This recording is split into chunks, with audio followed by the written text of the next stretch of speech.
Franck Bruno, Corse, 58 ans, de père et de mère aventuriers. J'ai pas été à l'école, je me suis retrouvé aux Galapagos, aux Philippines, en Chine, au Soudan, en Israël, avec mes parents qui avaient une caméra au point pour aller filmer des requins, des poissons. Puis je me suis engagé dans l'armée française pour partir nageur de combat. Donc avant, sur un porte-avions au Liban, j'ai eu la jambe droite qui a été arrachée. Donc déclaré inapte au sport, déclaré inapte à la vie, je n'y ai pas cru. La violence m'a accaparé, j'ai payé mon prix à la société.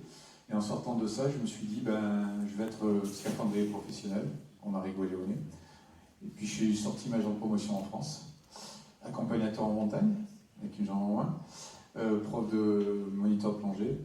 Et puis, comme la Calypso ne me voulait pas, les nageurs de combat ne me voulaient pas, j'ai pris un bateau, j'ai fait un grand voyage. Et au retour de ce très très long voyage, un gars que vous connaissez forcément, puisqu'on le voit à la télé, c'est Vicente Lizarazu, comme mon frère. Il me dit, tu as une vie de rêve, mais tu es égoïste. Crée une association pour aider les autres amputés. Donc j'ai créé Bout de Vie. Bout de Vie, c'est une association pour aider les gamins qui sont amputés, et pas que des gamins. Et puis il faut faire la promo. Il faut faire la promo, quoi. Donc j'ai décidé de faire des trucs que personne ne fait. Donc j'ai décidé de traverser l'Atlantique à la rame en course.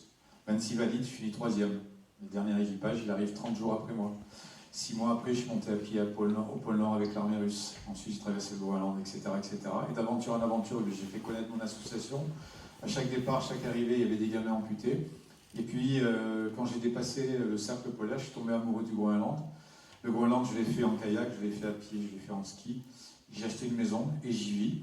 Et ce film, c'est un petit peu autre chose que l'aventurier extrême. C'est de transmettre, parce que les aventuriers, nous, on est des putains d'ego surdimensionnés.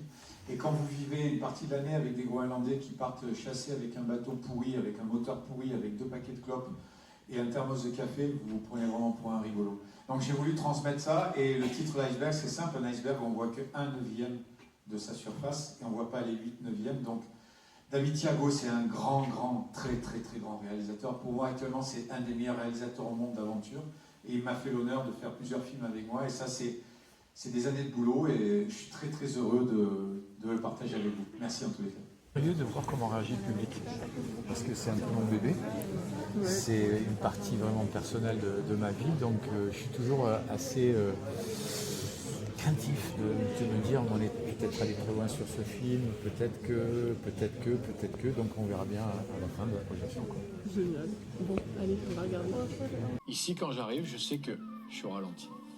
Je suis au ralenti, donc c'est très compliqué les premiers jours. C'est vraiment un voyage à l'intérieur. Même si je ne suis pas en expédition, c'est des vrais voyages à l'intérieur ici. Comme il n'y a rien de parasite autour de toi, tu ne peux plus paraître, mais tu peux juste être. Et tu vas à l'essentiel.